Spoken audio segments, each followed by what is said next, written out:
Hey guys, Cameron back here with another video on the Surf today. So today we're going to be doing a hopefully simple but fairly significant upgrade to the cooling system on the Surf.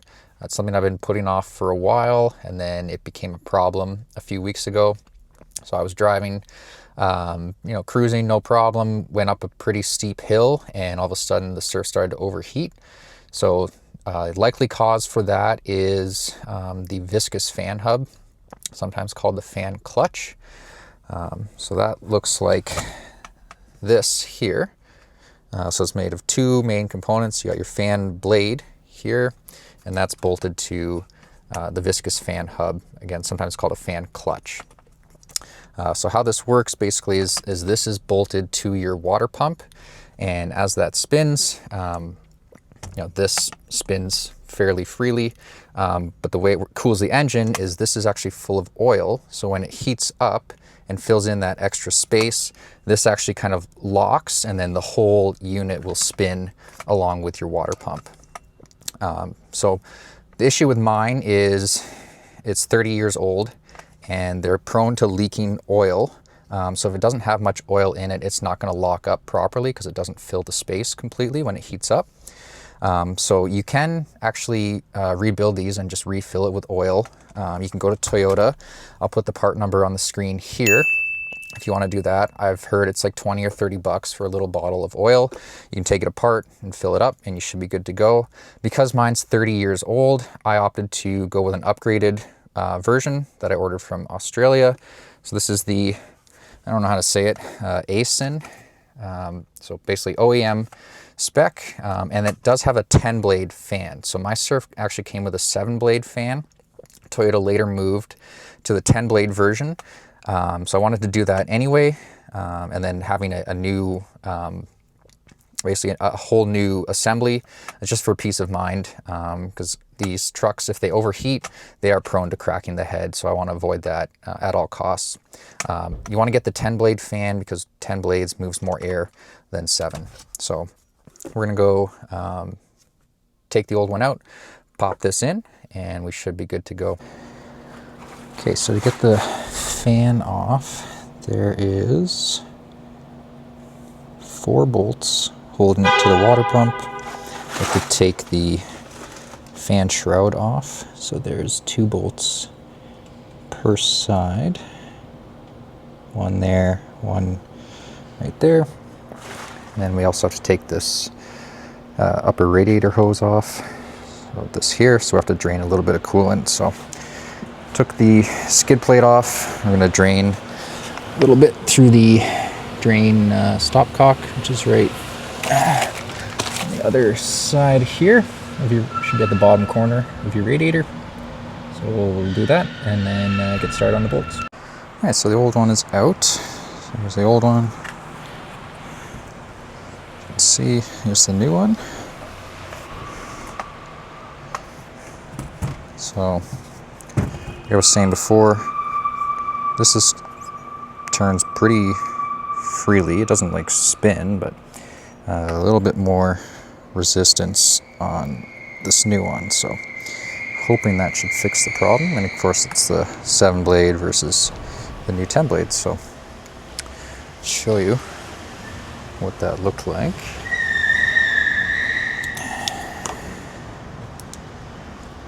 So I pulled the fan shroud. I ended up taking the battery out on this side for a little bit more room, but yeah, there. So it's just bolted to there. For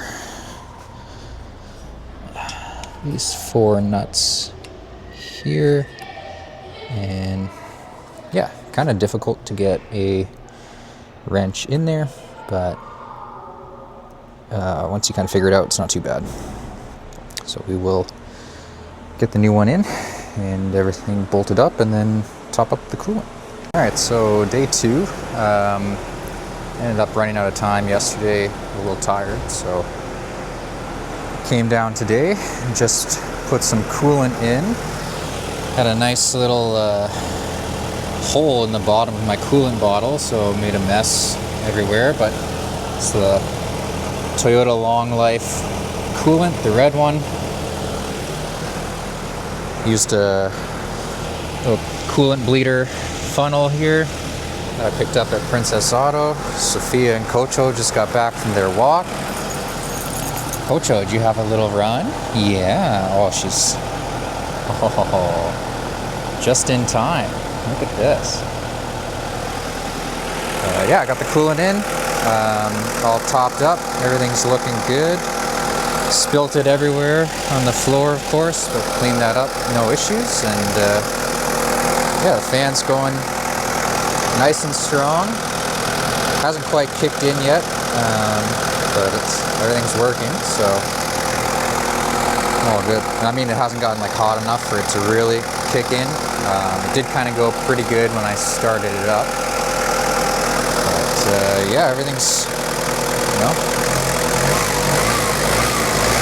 everything's sounding good, so I think we're gonna call it a day. I haven't actually started the Surf in a couple weeks now. One, I haven't been driving it because of the overheating issues, and then two, we were in Japan, so it feels good to start it up. Went first try. Sounds pretty good. So yeah, overall, fairly straightforward job. Kind of difficult to get some of the bolts out. I wish I'd been able to film it, but I had two hands kind of in underneath the fan shroud trying to get these bolts off. So you're gonna need like a ratcheting wrench, definitely helped, a 10 and a 12 millimeter for all the different nuts that I had to undo. So little tip, I don't think you can get a socket or a ratchet in there with a socket. I tried even the little stubby ones, and those didn't work. So but yeah, overall pretty straightforward job. Hopefully this solves the overheating issues that I was having. You can see my temperature gauge actually does still work. This one right here. I noticed it was overheating because that actually moved. I'd never seen it go past the halfway mark before, so that's sitting right back where it should be. I did pick up a thermometer. Sorry, not a thermometer, a thermostat. The one on here is 82 degrees Celsius, and for different models that have the 1KZTE, Toyota changed it to a 76 on the Prado and a 72 degrees Celsius, I believe, on the Toyota Hiace.